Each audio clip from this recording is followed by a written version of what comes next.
है, दो समाज के बीच में चल रहा है। ये आदिवासी ट्राइब है, दोनों भी, एक मिताई समाज है और एक कुकी समाज है, एक नागा समाज है। तो तीनों के डिस्प्यूट चले 2012। हद से ज़्यादा खराब जो झगड़ा बोला जाता है वो 3 तारीख से स्टार्ट हुआ है, जिसमें 3 पुलिस चौकियों ने जब वीडियो देखे तो आपने उसमें नोटिस नहीं किया कि ये 3 औरतों के साथ में जो हो रहा है, जिसमें ये 3 आदमी लोग कर रहे हैं, उनको एनकरेज जो पीछे कर रही है वो पब्लिक आपको नॉर्मल दिख रही थी, वो पब्लिक, और उनको पुलिस साथ में खड़ी थी जो उनको सपोर्ट कर रही थी। ऐसे जज नहीं किया वो लोगों ने। इनफैक्ट ये जो देशी लोग थे, पूरे आदिवासी लोग जो बिल्कुल अपने काबू में नहीं थे, ये पुलिस वालों ने उठा के ये 5 लोगों को इनके हवाले कर दिए।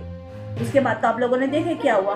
वो 5 लोगों में जो एक 20 साल वाली बच्ची थी जिनके साथ में सबसे ज्यादा खराब हाल हुआ, उसके बाप को और उसके भाई को शायद उन्हीं के सामने मारा। अगर अपने सऊदी में तुम ले लो, अगर ऐसा गुनाह हो तो चौराहे पे खड़े रख के मार डालते हैं। यही चीज अमेरिका में थोड़े दिन पहले हुआ था, पुलिस को घुटनों के बल खड़े कर दिए थे लाकर। वाई ये इंडियन ऐसी पुलिस अपनी।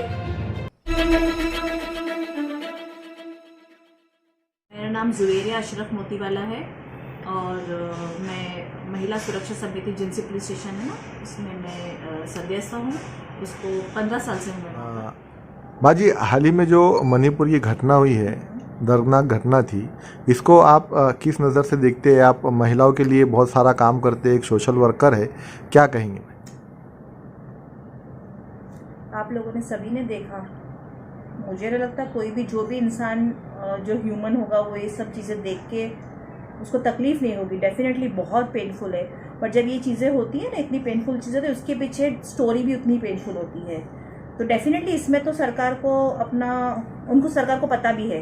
2012 में एक कमेटी बनाई गई थी जिसमें ये जो इनकी जो झगड़ा चल रहा है, 2 समाज के बीच में चल रहा है। ये आदिवासी ट्राइब है, दोनों भी, एक मिताई समाज है और एक कुकी समाज है, एक नागा समाज है। तो तीनों के डिस्प्यूट चले 2012 से, जब से इन्वेस्टिगेशन हुई थी। और हाई कोर्ट में, सुप्रीम कोर्ट में उनका ये भी डाला हुआ था कि ये झगड़ा चल रहा है वो शेड्यूल ट्राइब को लेकर के चल रहा है। तो वो 2012 से लेकर अभी तक वो झगड़ा चालू है, जिसमें सेंट्रल गवर्नमेंट ने उन्होंने अपना राय पेश की 3 मई को, कि भाई उन्होंने सिर्फ अपनी राय पेश की थी। उन्होंने कोई ये नहीं दिया था कि भाई ये आपको ऐसा करना है, या हम आपको शेड्यूल ट्राइब का आपको ये दे देते हैं, एक आपको, यानी आपको रिजर्वेशन मिलता है। बेसिक उनको रिजर्वेशन चाहिए था। ये सब झगड़ा रिजर्वेशन का है। तो ये 3 तारीख से झगड़ा स्टार्ट हुआ है, यानी जो हद से ज़्यादा खराब जो झगड़ा बोला जाता है वो 3 तारीख से स्टार्ट हुआ है, जिसमें 3 पुलिस चौकियाँ लूटी गई। और इतना आसान नहीं पुलिस चौकियों को लूटना। वो जो एम्फाल गांव है उसमें 3 पुलिस चौकियाँ लूटी गई, जिसमें से पूरा असला जो हमारी सेफ्टी के लिए जो गवर्नमेंट उनको सप्लाई करती है पुलिस को, वो इतना सारा लूटा गया और उसी को इन लोगों के अगेंस्ट यूज किया गया, जो ये आदिवासी लोगों के खिलाफ था। तो जब इतना सारा उन पर जुल्म हुआ तो डेफिनेटली वो आउटबर्स्ट तो कहीं ना कहीं निकलेगा ही। तो आपने जब वीडियो देखे तो आपने उसमें नोटिस नहीं किया कि ये 3 औरतों के साथ में जो हो रहा है, जिसमें ये 3 आदमी लोग कर रहे हैं, उनको एनकरेज जो पीछे कर रही है वो पब्लिक आपको नॉर्मल दिख रही थी, वो पब्लिक, और उनको पुलिस साथ में खड़ी थी जो उनको सपोर्ट कर रही थी। Is it normal? सबसे बड़ा प्रॉब्लम तो यही है कि ये अच्छा इनको क्यों कर रहे थे? सबको छोड़ के ये 3 औरतों को और वो आदमियों के पीछे क्यों पड़े थे? ये 5 लोग जब इनके पास दंगाई जब पहुंचे तो ये 5 लोग भाग के, ये एक थुम्बोल गांव का एक पुलिस स्टेशन है, सारा फसाद की जड़ वो थुम्बोल पुलिस स्टेशन जो है ना गांव का, वहीं से स्टार्ट हुआ है। ये 5 लोग भाग के गए पुलिस स्टेशन में, उनकी FIR तो दर्ज नहीं किया वो लोगों ने।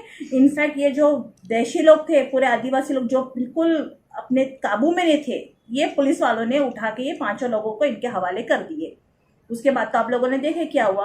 वो 5 लोगों में जो एक 20 साल वाली बच्ची थी जिनके साथ में सबसे ज्यादा खराब हाल हुआ, उसके बाप को और उसके भाई को शायद उन्हीं के सामने मारा गया, उसका बुरा हाल किया। और वो 2 औरतें जो थी दूसरी, उनको पता नहीं क्या रहम आया, उनको रहम तो आई वुड नॉट से कि उनको रहम है, और इतना ही बुरा हाल करना चाहिए ये लोगों का। सबसे पहले थुम्बोल पुलिस स्टेशन का जो ये हुआ है, इस पे इन्वेस्टिगेशन होनी चाहिए। ये लोग अपनी सेफ्टी के लिए है कि अपने अगेंस्ट खड़े करने के लिए है? This is very wrong. और इसमें तो आप लोगों को सबने मिलके, जितने भी आप लोग मीडिया वाले हैं, इन लोगों ने आपने मिलकर कैसे आवाज पहुंचाना है सेंट्रल गवर्नमेंट तरफ, आप पहुंचाइए इसके लिए, क्योंकि ये सारा जो खेल है, और ये जो थुंगोल पुलिस स्टेशन है ये भी मिताई वालों के ही एरिया में आता है, उन्हीं का, और उनकी 60% के आसपास उनकी जो है विधानसभा में इसमें उनकी पोजीशन है। आपका बोलने का मतलब ये है कि जितने गुनहगार वहाँ पे जो लोग खड़े थे, जो तमाशा देख रहे थे वो है, उतनी गुनहगार पुलिस भी है। अरे भाई वही तो, उन्होंने तो हवाले करे उनको। जब आप उनकी वो बच्ची 20 साल वाली जो बच्ची, 2 तो मर गए, 5 लोगों में से 2 तो रहे ही नहीं। अब जो 3 लेडीज बची हुई थी वो 14-15 दिन के बाद वो थोड़े होश में आए। उसके बाद जब उन्होंने ये कार्रवाई करे, 15 दिन के बाद ये थुंबल पुलिस स्टेशन वालों ने उसकी FIR लिए। इसके बाद में 80 करीब 80 दिन यानी 79 डेज के बाद ये सब बाहर आया, ये वीडियो वायरल हुआ, ये सब हुआ। आप जैसा कोई ने किसी ने किया होगा, थोड़ा सा वीडियो वायरल किया होगा तो ये इधर तक पहुंचा।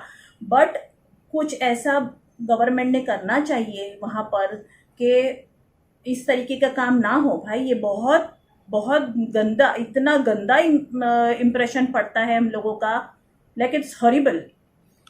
ये जो पूरा घटना हुई है, हाँ। ये कौन सी क्या वजह थी इतनी बड़ी घटना होने की? कुछ ये मेजर जो कॉज है ना उनका, वही जर जमीन और जोरू, ये जो बोलते हैं ना, मुसीबत की जड़ जो वही है। ये जो है 2 समाज के लोग हैं। एक ये है मिताई जो है ना, वो 1949 में जब मणिपुर, आपको पता होगा, जब ये अपना पार्टीशन हुआ, पार्टीशन के बाद में ये नेपाल की तरफ था, तो मणिपुर को इंडिया ने 1949 में लिया अपने इंडिया के अंदर में। तो जब इनको लिया ना, इससे पहले ये मिताई और ये कुकी और नागा समाज, ये तीनों 4 ऐसे और भी छोटे छोटे बहुत सारे समाज हैं उनके, तो ये सारे आदिवासी शेड्यूल्ड ट्राइब में थे। तो जब इनको हम लोगों ने 1949 में लिया तो गवर्नमेंट से पता नहीं कुछ चूक हुई होंगी या वॉटेवर, उनका जो स्टडी होगा उस टाइम पे, ये लोगों को, जो मिताई समाज के लोग थे ना, इनको इसमें से शेड्यूल्ड ट्राइब में से बाहर निकाल गए, यानी रिजर्वेशन के बाहर निकल गए।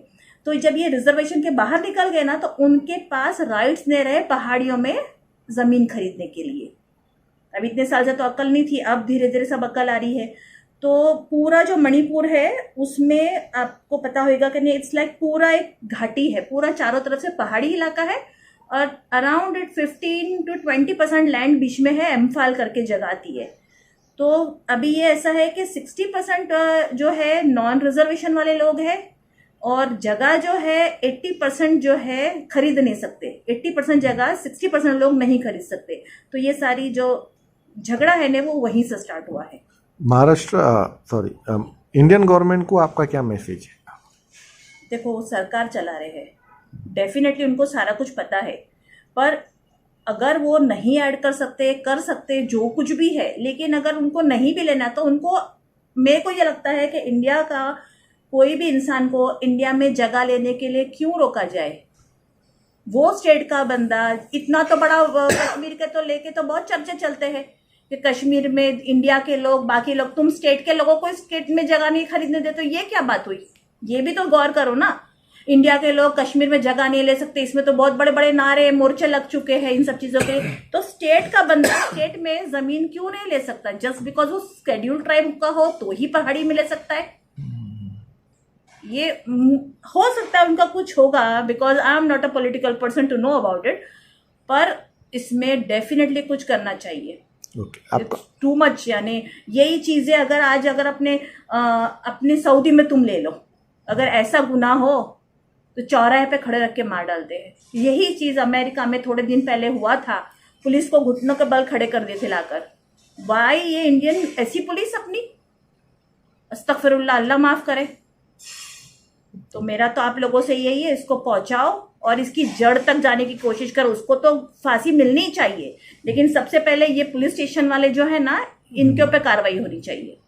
तो देखिए आप क्या है। आपका नाम? अस्सलाम वालेकुम, जुबैरिया अशरफ मोतीवाला। ओके।